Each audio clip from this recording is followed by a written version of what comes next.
Please do like share and subscribe, और कृपया करके इस चैनल को बढ़ाने के लिए आप इसको सब्सक्राइब कीजिए, साथ साथ अपने दोस्तों के बीच में भी इसको शेयर जरूर कीजिए। गुड इवनिंग फ्रेंड्स, आज की अपडेट कुछ इस प्रकार से है। आज हम सबसे पहले शुरुआत करेंगे कनाडा से। कनाडा के टोरंटो में खालिस्तान समर्थक चरमपंथियों ने भारत के दूतावास के सामने स्वतंत्रता दिवस पर प्रदर्शन किया। इस दौरान खालिस्तानी प्रदर्शनकारियों ने भारतीय तिरंगे का अपमान किया गया। खालिस्तानी चरमपंथी भारतीय तिरंगे को जमीन पर गिराकर उसके ऊपर खड़े हो गए थे। भारत में प्रतिबंधित आतंकी संगठन सिख फॉर जस्टिस ने इस विरोध प्रदर्शन का आयोजन किया था। आतंकी गुरपतवंत सिंह पन्नू का सिख फॉर जस्टिस वही संगठन है जिसने कुछ सप्ताह पहले कनाडा के कैलगरी सिटी हॉल में भारत विरोधी सम्मेलन आयोजित किया था, जिसमें किल इंडिया का नारा दिया गया था। सिख फॉर जस्टिस ने भारत विरोधी प्रदर्शन का आयोजन टोरंटो के अलावा दूसरे शहरों में भी किया था।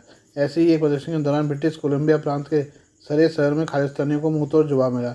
यहाँ भारत समर्थक लोग उसके सामने तिरंगा लेकर खड़े हो गए और विरोध जताया। खालिस्तानियों के सामने हिंदुस्तान जिंदाबाद और खालिस्तान मुर्दाबाद के नारे लगाए गए।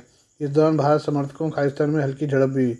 सरे में खालिस्तानियों के सामने भारत समर्थकों के आ जाने के कारण खालिस्तान को पीछे हटना पड़ा। सोशल मीडिया पर शेयर की गई वीडियो फुटेज में दिखाई दे रहा है कि भारत समर्थक नारे लगाकर खालिस्तान में विरोध कर रहे हैं। इलाके में दोनों गुटों के आमने सामने पर तनाव को देखते हुए शांति बनाए रखने के लिए सरे में विशेष पुलिस बल को तैनात किया गया था। खालिस्तानी संगठन सिख फॉर जस्टिस ने अमेरिका में भी प्रदर्शन करने की योजना बनाई थी। सोशल मीडिया पर एक अपील में चरमपंथी संगठन ने 15 अगस्त के दिन वाशिंगटन डीसी में मौजूद भारतीय दूतावास की घेराबंदी करने की अपील की थी। इसके साथ ही संगठन ने अमेरिका में भारत के नवनियुक्त राजदूत विनय मोहन क्वात्रा का विरोध किया है और उन्हें अमेरिका में सिखों के लिए खतरा बताया है। आइए हम बात करें योगी आदित्यनाथ की, जिनके एक भाषण से पाकिस्तान में खलबली मची हुई है। भारत के उत्तर प्रदेश के मुख्यमंत्री योगी आदित्यनाथ के एक बयान ने पाकिस्तान में हलचल मचा दी है। योगी आदित्यनाथ ने 14 अगस्त को विभाजन विभीषिका दिवस के मौके पर कहा था कि पाकिस्तान का या तो भारत में विलय होगा या फिर हमेशा के लिए इतिहास से समाप्त हो जाएगा। योगी आदित्यनाथ ने महर्षि अरविंद के साल 1946 में दिए गए बयान का हवाला दिया, जिसमें उन्होंने कहा था कि पाकिस्तान का आध्यात्मिक जगत में कोई अस्तित्व नहीं है। योगी आदित्यनाथ के इस बयान पर भारत में पाकिस्तान के उच्चायुक्त अब्दुल बासित ने प्रतिक्रिया दी है। अब्दुल बासित ने पाकिस्तान के खत्म हो जाने की भविष्यवाणी का विरोध बताया और कहा कि उनका देश बना रहेगा। हालांकि अब्दुल बासित को योगी आदित्यनाथ के बयान का मतलब ही समझ नहीं आया और ये बात उन्होंने खुद स्वीकार की। यूट्यूब पर अपने ब्लॉग में बोलते हुए बासित ने पाकिस्तान का आध्यात्मिक आधार न होने की बात का खंडन किया और दावा किया कि पाकिस्तान का निर्माण ही आध्यात्मिक आधार पर हुआ। बासित ने इस्लाम को पाकिस्तान का सबसे बड़ा आधार बताया। बासित ने कहा कि योगी आदित्यनाथ कह रहे हैं कि पाकिस्तान का आध्यात्मिक जगत में अस्तित्व नहीं है, बल्कि हमारे तो देश का आधार ही इस्लाम के आधार पर है। यह आध्यात्मिक ही है। मुझे नहीं समझ आता कि महर्षि अरविंद ने यह विचार कहाँ से लिया और अब इसे योगी आदित्यनाथ ने इससे दोहराया है। पूर्व पाकिस्तानी राजनयिक ने योगी आदित्यनाथ के बयान पर अफसोसजनक बताया था। 14 अगस्त को एक संबोधन में योगी आदित्यनाथ ने पाकिस्तान के खात्मे की भविष्यवाणी करते हुए कहा था कि जब आध्यात्मिक जगत में किसी का वास्तविक स्वरूप नहीं है तो उसको नष्ट ही होना है। उसकी नश्वरता पर हमें शक नहीं करना चाहिए, हमें यह मानना चाहिए कि यह होगा। इसके साथ ही उन्होंने अपनी गलतियों पर भी ध्यान देने की बात की, जिसके चलते विदेशी आक्रांताओं को भारत में घुसने और भारत के धार्मिक स्थलों को तोड़ने और भारतीय संस्कृति को नष्ट करने का अवसर मिला था। ये हम बात करें बांग्लादेश की। बांग्लादेश में हिंसक प्रदर्शन के बाद पूर्व प्रधानमंत्री शेख हसीना को सत्ता से हाथ धोना पड़ा है। वाशिंगटन पोस्ट में बांग्लादेश की राजनीति को लेकर बड़ा दावा किया गया है। रिपोर्ट में भारतीय और अमेरिकी अधिकारियों के हवाले से कहा गया शेख हसीना के बांग्लादेश से भागने के एक साल पहले भारतीय अधिकारियों ने अपने अमेरिकी समकक्षों से बांग्लादेश की पूर्व पीएम पर दबाव डालना बंद करने को कहा था। जनवरी 2024 में बांग्लादेश में चुनाव हुए थे, लेकिन इससे पहले हजारों विरोधियों को शेख हसीना ने जेल में डाला था। अमेरिका ने इसकी सार्वजनिक तौर पर आलोचना की थी। अमेरिकी प्रशासन बांग्लादेश पुलिस की एक इकाई पर प्रतिबंध भी लगा चुका है, जिस पर शेख हसीना के नेतृत्व में न्यायोत्तर अपहरण और हत्या का आरोप लगाया। इसके साथ ही लोकतंत्र को कमजोर करना या मानवाधिकारों को उल्लंघन करने वाले बांग्लादेशियों पर वीजा प्रतिबंध लगाने की भी धमकी दी थी। रिपोर्ट के मुताबिक उच्च स्तरीय बैठकों की एक श्रृंखला के दौरान भारतीय अधिकारियों ने अमेरिका से बांग्लादेश के बारे में अपने लोकतंत्र समर्थक बयानबाजी को कम करने का आग्रह किया था।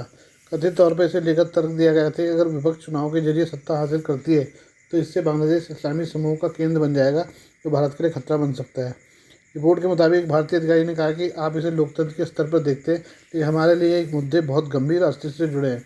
उन्हें अगर अमेरिका के साथ बहुत सी बातचीत हुई जिसमें हमने कहा था कि हमारे लिए एक मुख्य चिंता का विषय है।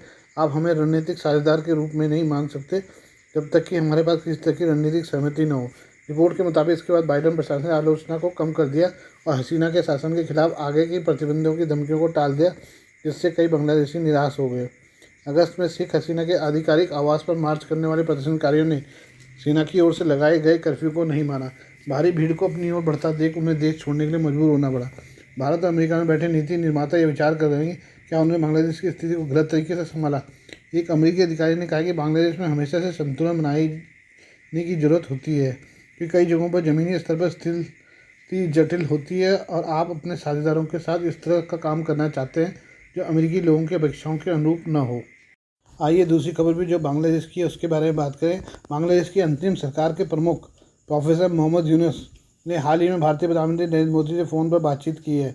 पीएम मोदी ने इस बातचीत की जानकारी सोशल मीडिया प्लेटफॉर्म एक्स पर दी है। उन्होंने ट्वीट कर कहा कि बांग्लादेश के सलाहकार प्रोफेसर यूनुस ने उनसे वर्तमान स्थिति पर विचार विमर्श किया है। पीएम मोदी ने बताया कि प्रोफेसर यूनुस ने बांग्लादेश के लोकतांत्रिक स्थिर, शांतिपूर्ण और प्रगतिशील भविष्य के लिए भारत के समर्थन की पुष्टि की है। यूनुस ने बांग्लादेश में हिंदुओं और अन्य अल्पसंख्यक समुदायों की सुरक्षा संरक्षण का भी आश्वासन दिया है। पहली बार है जब बांग्लादेश के शीर्ष नेतृत्व ने भारत के शीर्ष नेतृत्व से बातचीत की है, खासकर जब से अंतिम सरकार का गठन हुआ है। इससे पहले बांग्लादेश के गृह मंत्रालय के नवनियुक्त सलाहकार ब्रिगेडियर जनरल सेवानिवृत्त एम सखावत हुसैन ने अल्पसंख्यक समुदायों के खिलाफ हमलों पर कड़ी कानूनी कार्रवाई का आश्वासन दिया था। उन्होंने कहा कि देश में किसी भी प्रकार की हिंसा या घृणा के लिए कोई जगह नहीं होगी। यह आश्वासन उन्हें International Society of Krishna consciousness ISKCON Bangladesh के प्रतिनिधिमंडल से मुलाकात के दौरान दिया था।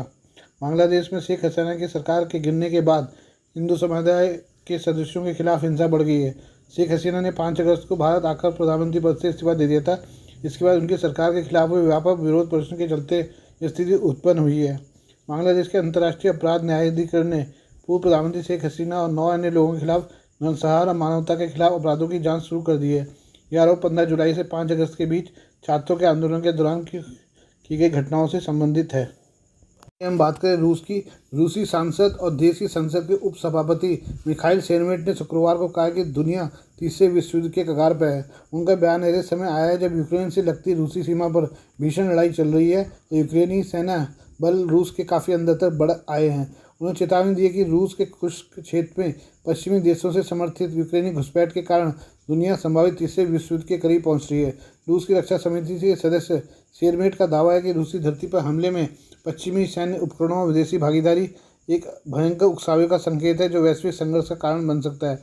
रूस की सरकारी समाचार एजेंसी RIA ने मिखाइल शेरमेट के हवाले से कहा कि पश्चिमी सैन्य उपकरणों की उपस्थिति, नागरिक बुनियादी ढांचों पर हमलों में पश्चिमी गोला बारूद और मिसाइलों का इस्तेमाल, रूसी क्षेत्र में हमले में विदेशियों की भागीदारी के अकाट्य सबूतों को देखते हुए कोई भी इस निष्कर्ष पर पहुंच सकता है कि दुनिया तीसरे विश्व युद्ध के कगार पर है। 6 अगस्त को एक अप्रत्याशित कदम में यूक्रेनी सैनिक सीमा पार करके रूस के कुर्स्क क्षेत्र में प्रवेश कर गए थे। यूक्रेनी सैनिकों ने रूस की सीमा के अंदर काफ़ी अंदर प्रवेश कर लिया है। द्वितीय विश्व युद्ध के बाद ऐसा पहली बार हुआ है जब किसी देश की सेना हमला करते हुए रूसी ज़मीन के अंदर घुसी है। पुतिन के सहयोगी निकोलाई पेत्रुसेव ने एक अखबार को दिए साक्षात्कार में हमले के पीछे पश्चिम का हाथ होने का आरोप लगाया है। रॉयटर्स की रिपोर्ट के अनुसार निकोलाई ने आरोप लगाया कि कुर्स्क ऑपरेशन की योजना बनाने में नाटो और पश्चिमी खुफिया एजेंसियां शामिल थी। हालांकि उन्होंने कोई सबूत नहीं दिया। इस बीच यूक्रेन और उसके सहयोगियों ने आरोप लगाया कि रूस को युद्ध में चीन, ईरान और उत्तर कोरिया से सहायता मिल रही है। पिछले शुक्रवार को उत्तर कोरिया नेता किम जोंग उन ने रूस के साथ सहयोग को खरा करने की कसम दोहराई, युद्ध में मॉस्को की जीत की उम्मीद जताई। आज के लिए बस इतना ही। बाकी मिलते हैं कल आपसे नई खबरों के साथ। धन्यवाद।